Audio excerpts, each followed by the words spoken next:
There are musicians who find their way into the world, and then there are those who find their way into eternity. John Lodge was one of the latter, a man whose art didn't just fill airwaves but lingered in the soul, floating softly through the spaces where memory and melody meet. He was never the loudest. He wasn't the showman demanding the spotlight. Yet somehow, when he played, everyone listened. There was a quiet majesty to him, something both grounding and transcendent. His music was steady, honest, and full of heart. And even now, as the world continues to turn without him, that heart still beats inside the songs he left behind.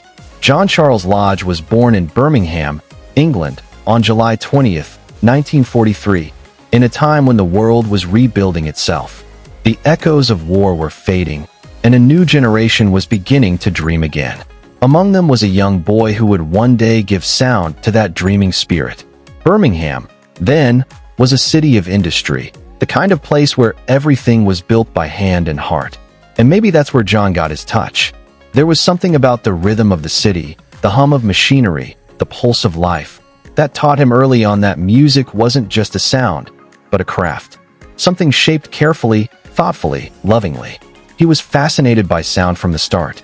When other kids were chasing toys, John was tuning into the radio, drawn to the crisp harmonies of the Everly Brothers and the melodic sweetness of Buddy Holly. Those early rock and roll voices didn't just entertain him. They moved him. They showed him what music could do when it came from the heart. He studied engineering, and for a while, it looked as though that might be his path. But music had other plans. Engineering taught him structure, precision, patience, all qualities that would later define his playing. Yet the real calling was always deeper. Beneath the mechanics of sound, John heard meaning. When he first picked up a bass guitar, he didn't think of it as a tool for fame. It was simply another way to communicate. He once said that the bass isn't just an instrument, it's the heartbeat of a song. You don't always hear it, he'd say with a grin, but you feel it. And that philosophy became his signature. In the early 1960s, he met Justin Hayward, and the two would form one of the most enduring creative partnerships in modern music. Together, they joined the Moody Blues, just as the band was shedding its early blues rock identity and venturing into something far more ethereal. The transformation was extraordinary. With John's steady bass lines and Justin's songwriting brilliance, the band became pioneers of a new kind of rock, one that fused classical elegance with spiritual depth. They weren't just making records, they were building worlds. From Days of Future Past to A Question of Balance, the Moody Blues became the architects of sound that transcended time. And within that symphonic swirl, John's contribution was indispensable. His bass wasn't there to dominate, it was there to connect.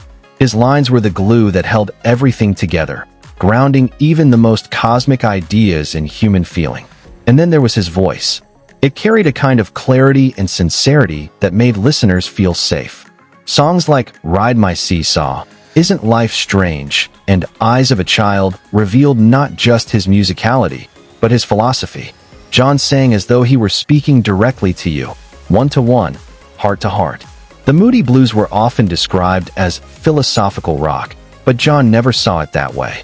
To him, they were simply telling stories about life, its joy, its mystery, its unpredictability.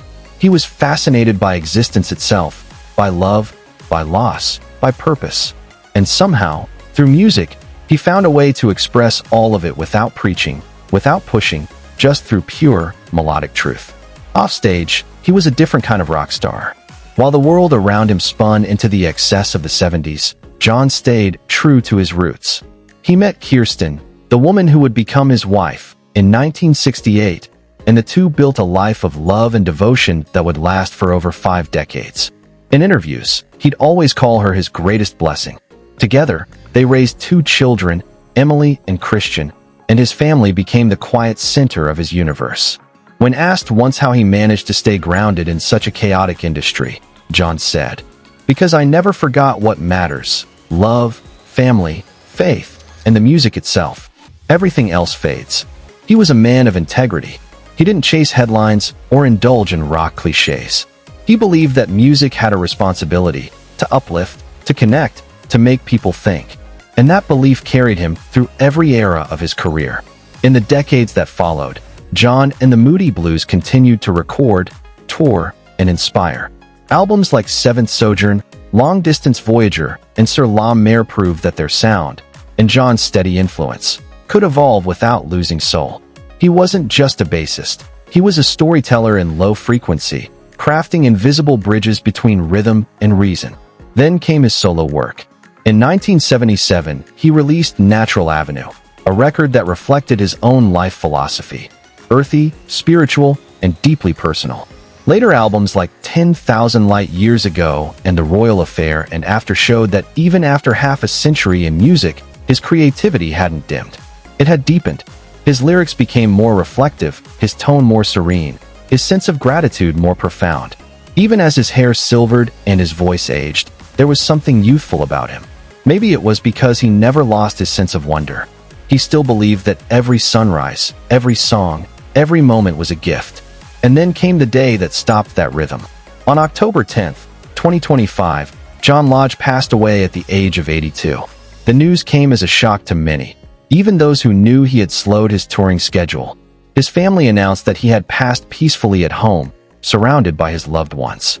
They shared that his passing was sudden, and while they did not disclose a specific cause of death, they emphasized that he had lived a life full of love, faith, and music until the very end. The music world went silent for a moment. It was as though the heartbeat of a generation had paused to mourn one of its truest souls.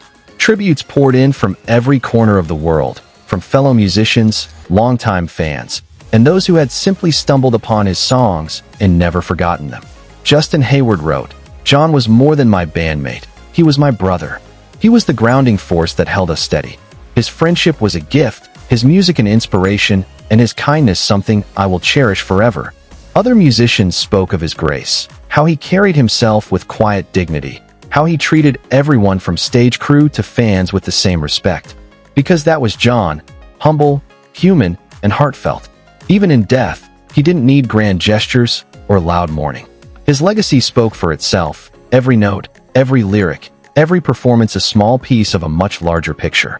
For those who loved him, his passing felt like losing a friend, because that's how he made people feel. His music didn't exist on some distant stage. It lived in the spaces of everyday life, in the long drives, the quiet nights, the personal moments that songs like "Isn't Life Strange" or "Lean on Me" tonight seem to narrate perfectly. He had a rare gift, to make complexity sound simple and simplicity sound profound. And though he's gone, his spirit still lingers. You can feel it in every harmony of the Moody Blues, in every echo of his bass line, in every lyric that asks you to reflect on what it means to be alive. John Lodge never wanted to be remembered as a rock star. He wanted to be remembered as a man who loved music and through it, loved people. That's the essence of his legacy: love, light, and life. Today, when fans play his records, they aren't just revisiting the past. They're continuing the conversation he started. A conversation about beauty, wonder, and gratitude. He gave the world something that never fades, not just songs, but serenity. And maybe that's why, even after his passing, there's no sense of finality, only continuity. His music doesn't feel like something that ended. It feels like something that's still moving, still breathing, still reminding us that as long as there's a melody in our hearts, no one is ever truly gone.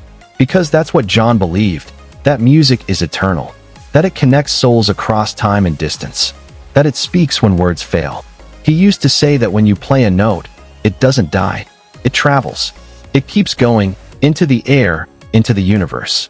And maybe, somewhere out there, his bass lines are still reverberating, carried on the same invisible waves that once carried his songs into the hearts of millions. So tonight, take a moment. Turn off the noise of the world. Put on one of his records, maybe Days of Future Past or Natural Avenue. Close your eyes. Let the bass wash over you. Let his voice remind you of everything that's good and real. Because even though the man is gone, the music remains tender, timeless, and true. John Lodge didn't just live a musical life. He lived a meaningful one. He built bridges between sound and soul, between the tangible and the spiritual. And in doing so, he gave us something that can never die. To John Lodge, thank you. Thank you for the beauty you gave, the calm you carried, and the truth you shared. You showed us that greatness isn't loud, it's lasting. and that the truest measure of a musician isn't how many hear his name, but how many feel his song. Rest peacefully, maestro. Your melody lives on, not just in the grooves of a record or the strings of a guitar, but in the hearts of all who ever found comfort in your sound. And to everyone listening, if you were touched by his story, if his music ever carried you through a moment or made you see the world differently, then share that feeling. Like this video, share it with someone who loves timeless music and keep his legacy alive.